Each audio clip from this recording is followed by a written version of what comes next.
Most of our articles are based on clinical trials or recent updates and guidelines. Even one interesting article about how to get babies to pee, scratching their lower back. I was peed on lots of times when I was a dad, but I wish I'd known that when my kids were young. Hi, how are you? I'm good. Good. It's good to see you. It's February here in Southern Ontario. Yeah. The dead of winter, although it doesn't feel much like winter. No, we've been lucky this year. So this podcast will be listened to in this year. Yeah, this year at some time, but it won't be in the winter time. Right. And you spent the weekend at the rink. That's right. You're at that stage of life. Yeah, in London, Ontario, eight times. Eight times at the rink in one weekend. Yeah. Well, fortunately, we didn't have any snow this weekend, so traveling back and forth to your tournaments and stuff would have been easy. Yeah, not too bad. So wonder what it's like 3 time zones away. Well, that's funny. You should ask that. Because we're kind of people are saying we're having a British Columbia-like winter this year in Southern Ontario. Very little snow, warmth, bit of rain. But we're fortunate enough to have a guest who knows exactly what a British Columbia winter's like. Well, our weather right now is rainy and dreary. So, well, that's the BC winter that I know and love. So, yeah. Our guest today is Dr. Steve Wong, and Steve is a general internist that works in Vancouver. And Steve has been involved in a program that we wanted to highlight through the continuing professional development at University of British Columbia, and it's called This Changed My Practice, or TCMP, and it's a program that's been around for a little while. I think I thought it'd be nice for us to find a little bit about it and to share with our listeners what it's all about. Well, I definitely want to know, first off, do we want to call it This Changed My Practice, or should we use the acronym? What do you do in Vancouver? In all of our emails and internal discussions, we just say TCMP because it's a little bit worried to go, This Changed My Practice every time. So we can henceforth refer to TCMP, I guess. Okay. So listen, Steve, can you just tell us a little bit about it? Maybe a bit of the history behind it, how it started, and how you've been involved through the years? Sure. We started This Changed My Practice sometime back in the beginnings. Their soft launch on the website was 2009. We really launched in 2010. So we've been around for a bit. But the genesis of the project came from a talk that I do every year at the UBC Continuing Professional Development Conference. I do articles that change my practice. I used to do like 5 articles that changed my practice. At that time, our associate dean, Dr. Bob Blumen, approached me and said, "Hey, what do you think about doing an online resource based on this kind of discussion?" And from there, we kind of launched there, and we were able to launch in 2010 with a few articles to roll out, and then it's gradually built from there. You know, the idea behind it has always been, the articles that I talk about in my talks were things that were enough that rose to a level that was enough to change what I do, and enough that I would tell others that I think this is what we should do. And so we launched the website in 2010 with the idea that people would share things that was enough to change their practice. Generally, it's a clinical trial. So our articles are designed with a 3 kind of step format. The first part of the article says, what did I do before?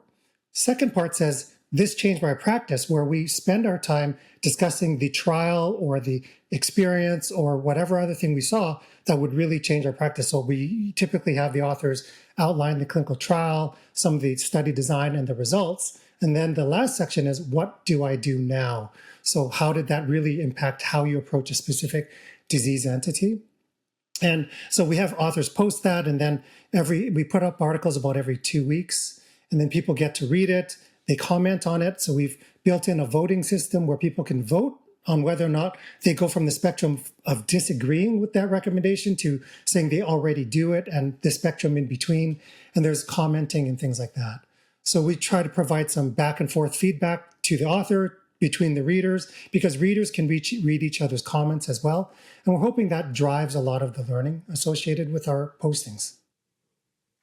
That's interesting. So we know that there are a lot of things that cause people to change their practice, and certainly clinical practice guidelines or studies are one of them. Is there opportunity for people to share other routes or other reasons why their practice might have changed, or is this specifically just related to articles that people have reviewed and how it changed their practice?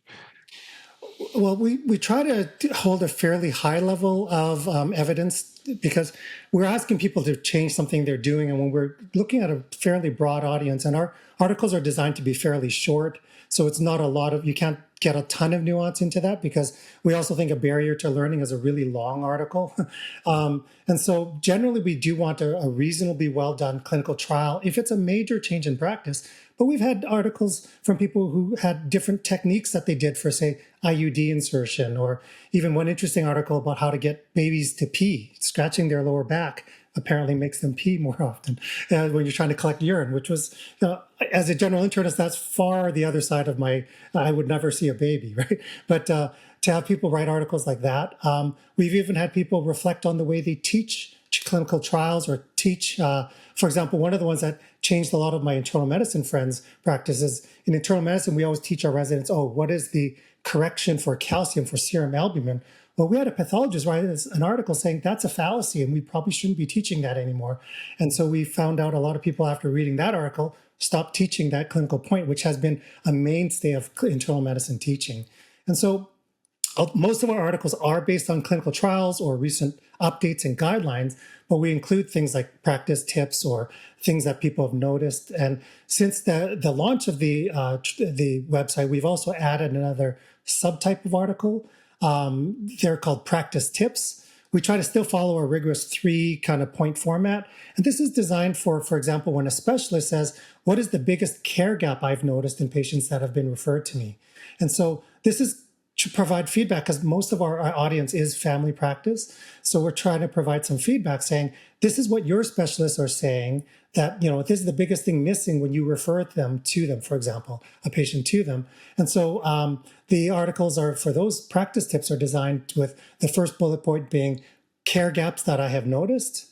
And then the second point would be things that address that care gap. So a guideline or a clinical trial or their experience that has changed, like that would address that specific care gap. And then the third section is, what do I recommend? So this is what they tell their referring audience to say, okay, before sending this or before considering referral or the next step in workup would be this next recommendation. Great. Thanks. I noticed on the website, like you can submit a form and get your article on there and how this changed your practice. So are you looking for people to submit this, or do you have lots submitting? How's that working out? It's actually a real challenge. Yeah. Getting articles is a real challenge for us because I think this is a little bit, in some ways, more high stakes for an author to be able to stick their flag in the ground and saying this is something they're doing, especially if it's something that they're doing before it's enshrined in clinical guidelines. We talked a little bit earlier about the challenges of clinical practice change. And one of the challenges I see is that a lot of times major clinical trials have come out, but they're not yet reflected in clinical practice guidelines. By the time something is in a guideline, it's often a few years old, right? Because guideline committees don't meet every year. But sometimes there's a major development in the area that isn't yet reflected in guidelines. But people may not be fully willing to say, I'm doing this already, right? Before it's in guidelines or before it's commonly known, or there's this trial that was big enough with results that are important enough that this is what I'm going to do. And so it actually presents a bit of a challenge for our authors because now they're putting a stake in the ground saying, this is what I'm doing that's different than what you might be doing, what even some of my other colleagues might be doing. And it takes a bit of gumption to do that. And I think our site is different than other sites that just give you a summary of a recent clinical trial, or, this is the latest update from the American Heart Association conference, and these are the latest breaking trials. They don't really filter it by what might change your practice, right? And so, to be honest, we actually have some difficulty sometimes getting authors because people feel like, I do this, but I'm not sure I'm willing to share this with 100,000 people to say this is what I would like to do, right, differently.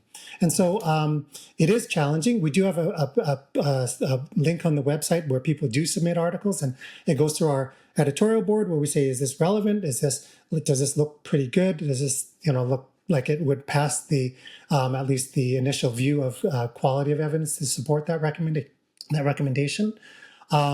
We also, looking for our authors, we actually go through our trials or our conferences at UBC CPD. We run a lot of conferences and we have a lot of topics, and those authors or speakers are already vetted by another steering committee. And we often go through that and look there to look for topics and articles there. If we see an interesting article or a topic that somebody had presented, we'll invite that author to maybe pare down that presentation into something that would be practice changing. So I just wanted to pick up on something you said. You talked about an editorial board, and we were wondering a little bit about whether or not you vet the articles or verify the information. What kind of process goes through, sort of in the sort of on the back end to make sure that the information that's coming across is reasonable and evidence based and all those things that are important to your program. Yeah, so I'm the executive director, so every one of these comes through me at first, but also our editorial board consists of a few family physicians, and it's really to make sure there's relevancy for family practice. But we've even published articles that don't directly apply to family practice, but likely overlaps with something a family doctor might see. They may not make the decision, but I think that sometimes learning about what practice might change in a subspecialty. For example, we had articles about chemotherapeutic holidays, which a GP wouldn't decide upon, but they might hear that their oncologist for their patient said, "Oh, you're going to take a break from chemo, even though you still have an active malignancy," to find out why they might even recommend that. And so a lot of times we will filter that through, with my background in general internal medicine, I'm pretty good at reading the trials or at least vetting that first pass. But there are definitely things that show up sometimes that are not in any of our wheelhouse. And so, we then have to use a lot of my contact list. I know a lot of people. So I'll reach out to a colleague or through our resources at UBC CPD, because we work with so many other speakers and people in our network. We will send off the article to just vet that idea. A lot of the times that things that are coming through would have been things that I would have read about and said, that looks pretty good already, or I've already heard that those are upcoming changes.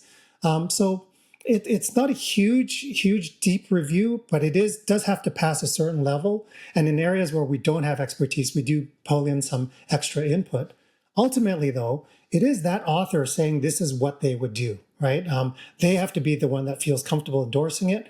We do recognize our audience is wide and we do have a lot of readership. So we do try to make sure it's nothing really crazy, far new, like far too early in the evidence cascade.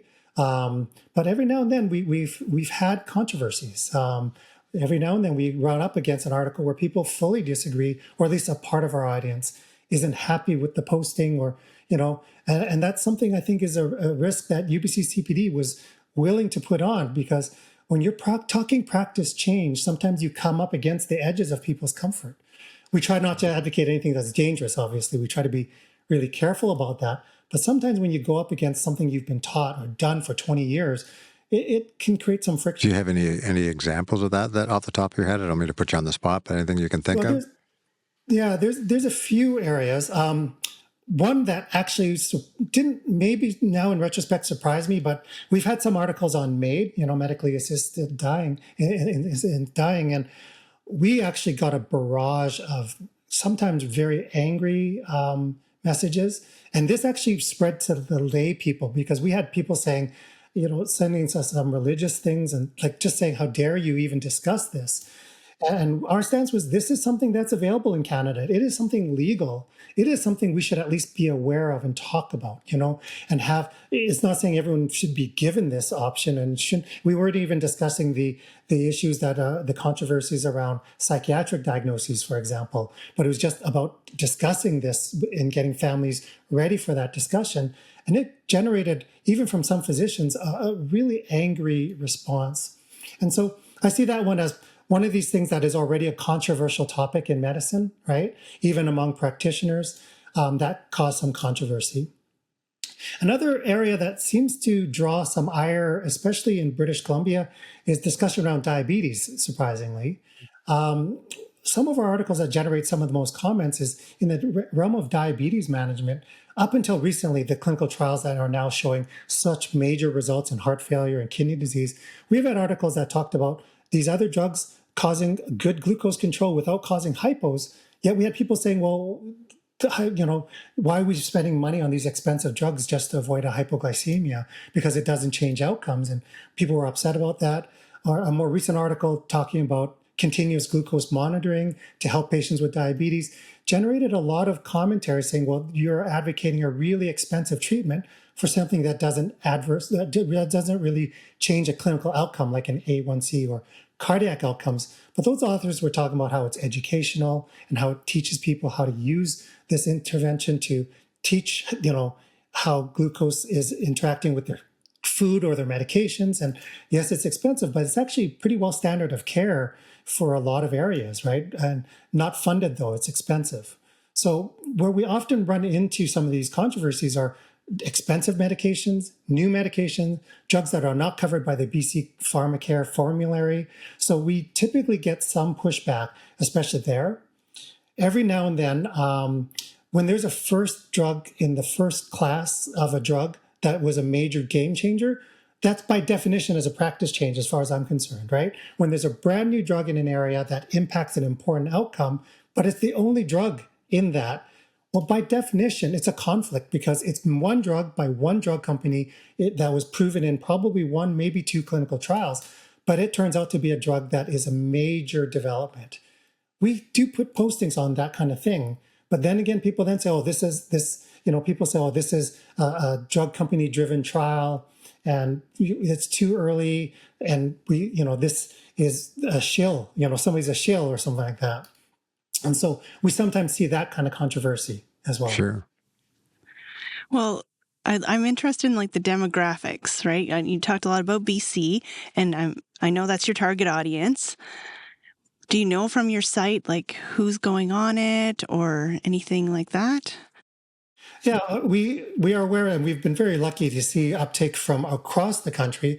In our heat maps from Google Analytics, just looking at the website, we definitely see a large chunk of our readership from British Columbia, but all through Canada we have representation, but also lots of hits from the United States, Australia, UK, and Japan, Asia. So we do see, because it's a website that's publicly available, we don't put any paywalls up, we don't have any password protection on the website. So it's widely available.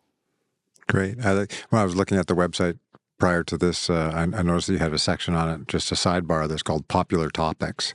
And the Popular Topics looks like a word cloud to me, like there's different sizes of fonts. And do those represent the popularity of those particular topics? Like the number of hits that you get, or how do you decide on that? It's actually the number of tags in our database associated with the article. So every article will have a bunch of different tags in the background to help us classify them. And so you'll see some that are larger and smaller depending on the number of tags that those articles capture. And then on the side, like tags or topics, like it's huge. And I just like quickly looked at, I think you had like 35 to 40 topics, and then you click that and it just goes on huge. So how many are there? Are they cataloged from 2010 or? So there are many articles that are still available from 2010, but we do cull them sometimes, especially if new articles have come out or new things have come out that supersede those ones. It's a challenge. We've been around long enough that we do have quite a few articles. But we do have stuff. You can actually still find some articles from our very first postings there. Like I think the first article that I wrote for the website was on antithrombotics. At that time it was dabigatran. That's actually one of the examples early on that we had was first-in-class drug that was potentially practice-changing. The article came up and we had some people saying, this is the first in class. Why are you talking about this right now? And these drugs are now standard of care, right? But that original article is actually still up there because that drug is still available and the trial didn't change since then. One of the big challenges in medicine is getting people to make changes in their practice. So do any of the articles address the barriers to change that might that perhaps exist for a given topic? And I guess the author may be providing some rationale as to why or how you can get over those barriers to change. We haven't specifically had articles focusing purely on practice change. It's usually related to the article itself. So we're hoping the evidence itself and the change that author is advocating is good enough. Things that we try to do to minimize some of those barriers is to include things like billing tips. So, for example, in BC, they launched some new chronic care initiatives, right? And so we'll include some of those billing tips because it is some work to sometimes do these things. And, time is money, and practitioners are more and more burdened than ever. And so to provide some billing tips, we've included things like handouts. And this year, we've added some new infographics to try to help make the information more understandable. So we're trying to lower those barriers. Where applicable, we'll even include links to different EMR plugins that you can put into your EMR to help with some of those practice tips or some of those algorithms that are being updated. So that's in its infancy because there's a number of different vendors. It's really hard to do that properly for electronic medical records. But from specific practice change kind of as a motivator or something specific as a process, we don't have a lot of articles. We've had a couple postings where people have done our BC College does a review of clinical practice, right? Your personal practice, those things like that. And we have had some authors actually write about how that was initially a really scary kind of process to have to go through, but then what did they learn from it, and actually how much it really enhanced their practice by doing it, and how they walked away from that actually better for the experience, and what their reflections on the process was. Hopefully to demystify it a little bit, to make it less scary, but also to even invite people to ask for that kind of practice review. Well, thanks for letting us know about the tools, tips, resources. And then, of course, you have the article section on the website, which is probably like where most people go. And then I'd like to know a little bit more about, like, if you're using it for education purposes, can you claim it? Yep. So we have both Main Pro and Royal College credits available. It's about the 0.25 level for scanning or short article reads. And so there's that. But people also can submit some of their questions as part of the Main Pro accreditation. On the Royal College side of things, these articles are meant to be listed in the bulk reading and scanning. But for Royal College people, they can also use it as an impetus for further education and then apply for more credits, if it creates a personal learning project or inspires more learning, because sometimes people read something saying that's interesting, then they launch into more review, either the direct article. So, at least I know from a specialist point of view, Royal College offers those other options for deeper or larger credit for an article that, let's say, triggers more learning. Well, sounds like this has been a successful program for quite a number of years. Are there any changes planned in coming, or are you just going to be continue running with it because you don't mess with a good thing, or you don't want to change your practice? Well, every now and then we've had to decide: do we continue commenting? Over the years. When this was launched, commenting was all the rage. Every website had comments. You'll probably notice major websites nowadays don't allow you to comment on their articles because of so many trolls that come out and all sorts of terrible things. But it turns out that our commenting system probably drives a lot of the learning, right? So, like I said, sometimes we run up against controversies. And I think discussion and debate a respectful debate is a really good way to drive learning. Right. So sometimes somebody will say, I don't agree with this. Then another reader will say, well, I think this. Then we'll have the author come back and comment as well. And so ultimately, we have decided to keep the commenting sessions. We do moderate it, and we do ask that people put their real names in. But, so we've kept that. In terms of future changes, we are looking at better ways of communicating data. For example, now our infographics design team is working on making some of that easier. We're trying to get this, looking at more digestible pieces, just summaries and things like that. We're trying to shore up some of the resources and help build, say, patient resources for handouts, for example, where there's not something already generated by a different society, if something would be useful. So we're looking to do that. We've discussed whether or not we should be changing the website and its formatting, but that's largely a technical thing. But at this time, this seems to be working for us quite well. Well, it sounds like this Change My Practice website will be active for many, many years to come. So we certainly are going to provide it right with a connection to this podcast so that any listeners can click on it and go ahead and use the site. That's right. You don't have to be from British Columbia to use it. It's open access all over the world. So this is the podcast is called The Hat Rack, as you know, and every episode we like to try to give our listeners something to hang their hat on, to help them to plan and implement their CPD so that they can implement change in their practice. So would you, based on your experience over the last 14 years of being involved in this program, do you have any recommendations or advice for our listeners in terms of things that they can hang their hat on? Yeah, I think it's really challenging to try to stay on top of everything that's out there. There's so many articles that come out.